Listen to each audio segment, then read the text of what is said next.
Olá, queridos estudantes SESC, bom dia, tudo bem com vocês? Saudades.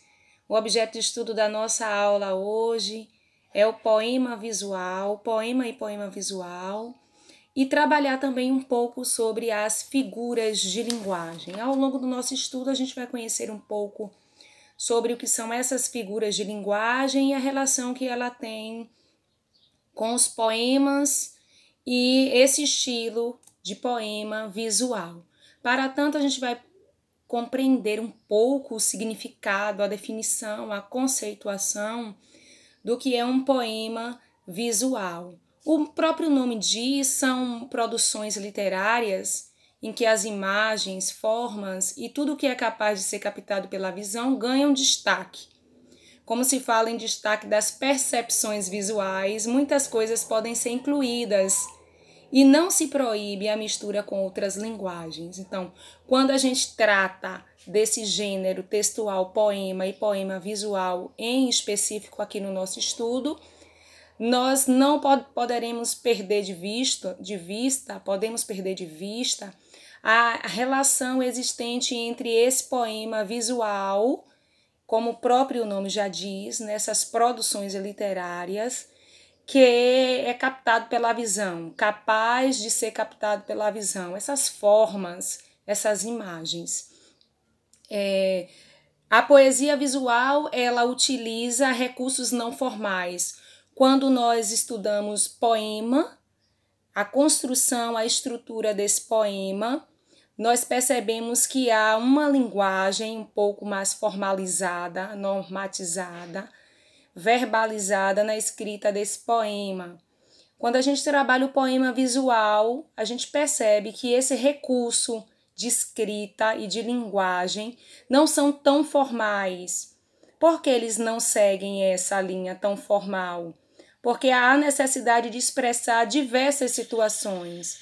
Pode haver poemas com efeitos de sonoridade, movimento ou até ausência de linguagem verbal. Mais à frente a gente vai estar percebendo todos esses aspectos que permeiam o poema visual. Não existe uma forma fixa, vale lembrar, o autor é livre, super livre, para escolher quais recursos quer utilizar quando estiverem produzindo esse poema visual. A única coisa que a gente precisa colocar bastante atenção é que o poema visual ele se difere do poema verbal, de um poema mais escrito, porque trabalha, dá um foco maior à questão visual. Um dos recursos da poesia é trabalhar com imagens criadas por meio de palavras. Às vezes a imagem é uma cena, um objeto real, outras vezes é uma criação poética de algo idealizado. Aí a gente traz um exemplo de poesia visual, a mistura da linguagem verbal com uma linguagem não verbal que provoca essa coisa visual, né? Essa ideia de visual muito carregada, muito forte, muito presente nesse tipo de poema. O poema visual utiliza com rara felicidade, a combinação dos signos verbais com a expressividade da linguagem icônica, dos ícones, né? Uma linguagem não verbal. Observe, poema xícara, e a gente observa as formas, como eu já havia dito, presente nas imagens, tá? Observe. A primavera endoideceu, então para retratar a primavera, um elemento que é característico de primavera, flores. E aí eu aproveito para dizer que a poesia visual ela ganhou destaque internacional apenas na época do modernismo, que é um movimento literário que aconteceu no nosso país, algo, né, bem marcante. Esse movimento literário surgiu após as vanguardas europeias, quando a gente estiver estudando lá para o ensino médio, literatura, ou alguém, caso queira e tenha curiosidade, já pode estudar as escolas literárias, vão perceber sobre essa minha fala de modernismo, movimento vanguarda europeu. esses movimentos foram pensados de forma a romper com os padrões formais das artes que já haviam sido produzidas. E a gente entende que logo após o modernismo, as formas de poesia visual ganharam uma força maior, uma intensidade maior, pois são uma forma de expressão livre. Aí, surpreendentemente, temos excelentes poemas visuais. Vamos conhecer um pouco mais. Observe. Olha o foco que ele dá, a representatividade desse poema, os detalhes desse poema, a forma desse poema, como ele se estrutura.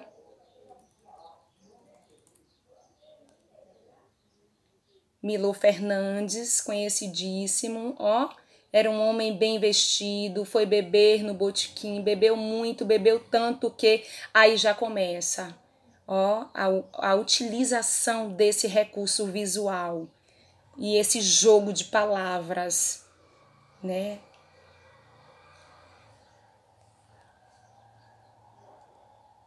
O poema visual, antes da gente entrar nessa questão das figuras de linguagem, são parte desse poema, recursos muito utilizados na literatura, na poesia, nos poemas, antes da gente entrar nessa seara, nesse mérito, né, de estudo das linguagens, das figuras de linguagens.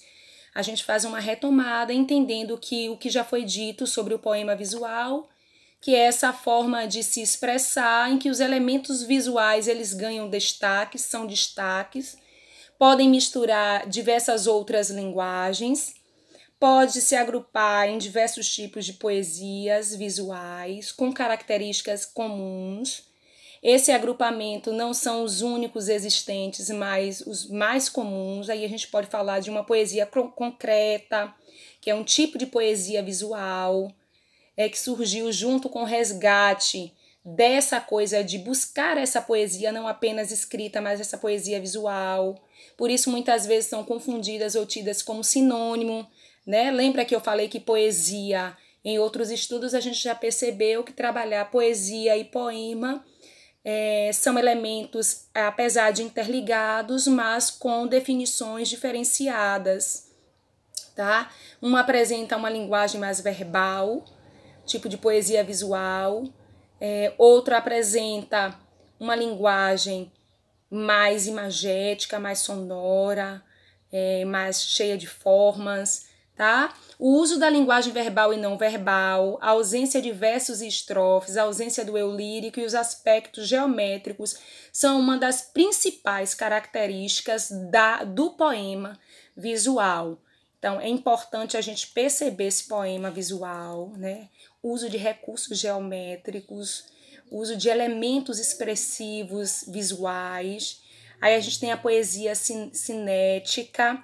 A palavra cinética, por exemplo, significa movimento. Portanto, esse tipo de poesia visual valoriza a criação e efeitos de movimento. E a gente pode perceber que os elementos gráficos são dispostos de uma forma que consumem ou causam impressões de ação de velocidade, já que essa palavra cinética significa movimento. E aí a gente retoma aqui a esse poema, que vai tratar muito bem essa questão da cinética, do movimento.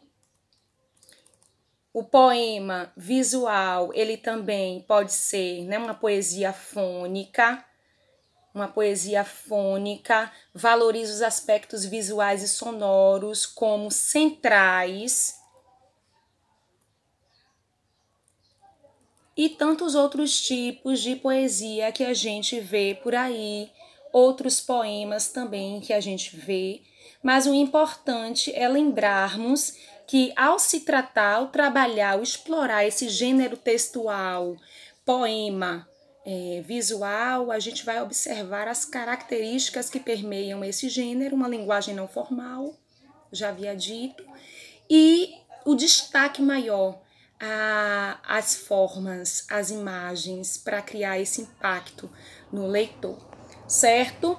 A gente precisa entender também que as figuras de linguagem chamadas de figuras de estilo.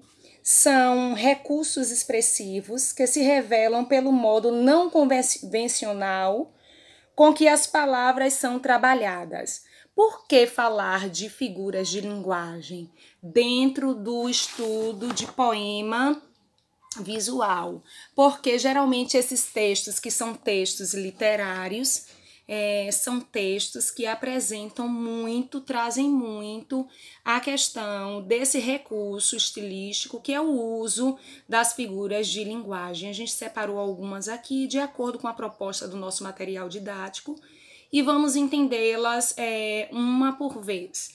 A gente traz aqui para vocês a antítese, que é uma figura de linguagem de pensamento, e como o próprio nome, na sua construção de palavra, né, na sua etimologia, fala anti, que significa contra, e títese, que significa ideia. Então, a antítese é uma figura de linguagem formada por esses elementos, tá? São recursos estilísticos que buscam proporcionar maior ênfase. O termo anti, contra, e títese, ideia. Então, a antítese, ela dá a ideia contrária da coisa. Aí eu coloquei aqui, ó, o ódio e o amor andam de mãos dadas. Na verdade, aí é o ó, tá, gente? Só uma correção. O ódio e o amor andam de mãos dadas. Então, ódio e amor trazem ideias diferentes, né? Contrárias. Não são ideias semelhantes, são ideias opostas. Então, a antítese é essa figura de linguagem que trabalha com esse sentido oposto, esse sentido contrário. Personificação ou prosopopeia, a gente vai lembrar, essa prosopopeia pode ser chamada também de animismo, é uma figura de linguagem também, uma figura de pensamento muito utilizada nos textos literários. Ela está diretamente relacionada com o campo semântico das palavras, um efeito de personificar as coisas, ou seja, quando a gente diz que ela é animismo, pode ser prosopopeia ou animismo, a gente lembra de que existem seres animados e inanimados. Então, os seres animados são aqueles seres que possuem vida, e os inanimados, os que não possuem vida. Por isso que a gente trabalha com essa personificação. Personificar significa atribuir sensações, sentimentos, comportamentos, características e qualidades essencialmente humanas a seres que não são humanos, né? Objetos inanimados, seres irracionais. Por exemplo, o dia acordou feliz. Dia não é um ser animado que possui vida. Então, a gente atribuiu a esse dia, amanheceu, acordou feliz. Essa característica de acordar feliz é uma característica de humanos e não de seres inanimados. Então, a prosopopeia, a personificação, que é essa figura de linguagem, também é muito presente nos textos literários. Comparação ou símile, que a comparação é uma das figuras de linguagem mais tranquilas que a gente tem, né? A gente usa para comparar coisas, o conectivo com, como, tal, tal qual, tal como, certo? É muito comum o emprego da comparação na linguagem informal, que é essa linguagem que nós sabemos que é a coloquial. Os textos artísticos, por exemplo, as músicas, a literatura, o teatro, utilizam muito essa figura de linguagem, a comparação. A metáfora, muito utilizada também em textos poéticos, por isso a gente traz as figuras aqui. A metáfora é uma figura de linguagem em que se encontra uma comparação implícita, muito utilizada, ela pode tornar o discurso mais elegante. Pelo fato de o recurso estilístico utilizado na metáfora estar associado ao significado das palavras, essa figura de linguagem é classificada como uma figura de palavras ou semântica. Então, aí a gente traz alguns exemplos de figuras de linguagem. A figura de linguagem, ela é usada muito, um recurso muito usado. Gabriel é um gato. Subentende-se a beleza felina, né? Não é a característica original de Gabriel. A gente usa metáfora para dizer que Gabriel, para exaltar, para intensificar, para dar ênfase a essa beleza. Fernando é um anjo, subentende-se a bondade dos anjos. Isso não significa dizer que Fernando, que é um ser humano, é um anjo que não é um ser humano, que é um ser sobrenatural, certo? Diferenças, metáfora e comparação. Observe a imagem. Acorda, Armando. Você não sabe que o amor é como uma flor? Como? Aí a gente percebe nitidamente a presença da figura de linguagem comparação. Se não for regada e bem cuidada, ela murcha e morre. O amor é como o motor do carro, Armando. Se não trocar o óleo e não cuidar da mecânica, uma hora ele não vai funcionar mais. Ah, entendi. Então a gente usa aí essa figura de linguagem, que é a comparação, lembrando que tem os conectivos que são próprios para a utilização dessa figura. Muita gente confunde a metáfora com outra figura de linguagem, que é a comparação, mas a partir de agora a gente vai perceber, saber diferenciar. O uso da metáfora, figura de linguagem muito utilizada. A metáfora na publicidade, por exemplo, é comum a gente perceber a metáfora na publicidade. Um dos usos muito recorrentes da metáfora é nos textos publicitários. Vejamos. Olha, nessa publicidade, subentende-se que o resultado das roupas lavadas como Monbiju equivalem a uma obra-prima. E a gente retoma a questão dessa obra-prima de Mona Lisa, né? Olha aí. A metáfora nas histórias em quadrinhos. A metáfora no cotidiano, aí a gente traça ainda um paralelo entre expressões e significados. Viajou na maionese, muita gente usa para falar ou pensar em coisas que não fazem sentido. Menina, viajou na maionese ali agora. Ou seja, falou, pensou algo que não faz sentido, não é coerente, não traz, não acrescenta. É uma manteiga derretida. Alguém que é muito emotivo, alguém, né? Chora demais, falou muita abobrinha. Falar coisas sem importância e segue aí uma lista de expressões e seus significados que a gente colocou para trabalhar nessa aula. A hipérbole é outra figura de linguagem que consiste no exagero intencional do enunciador. Note que, ao contrário da hipérbole, a figura de pensamento eufemismo, que a gente vai estudar também, tem a ideia de suavizar, amenizar as expressões. Quando a gente diz assim, por exemplo, foi morar com Deus ou virou uma estrelinha, suavizando a ideia de que faleceu, de que morreu. Estou morrendo de sede, ninguém morre de sede. Aí configura o exagero total. E quem marca esse exagero total na figura de linguagem estuda a hipérbole, certo? É sempre muito bom estar com vocês. É importante lembrar que todos os nossos encontros, eles devem ser muito bem aproveitados. Qualquer dificuldade, qualquer dúvida, estou à disposição. As pesquisas fazem parte da ampliação do nosso conhecimento e eu espero que vocês tenham gostado da nossa aula. Aproveitem bastante o material, não se atenham apenas a este material, mas busquem outros materiais, outras fontes seguras de pesquisa. Anotem, né? É importante sistematizar o conhecimento, é importante fazer resumos para que o conhecimento de fato ele fique bem gravadinho, bem organizado dentro do nosso pensamento, para posteriormente a gente saber poder utilizá-lo com muita segurança.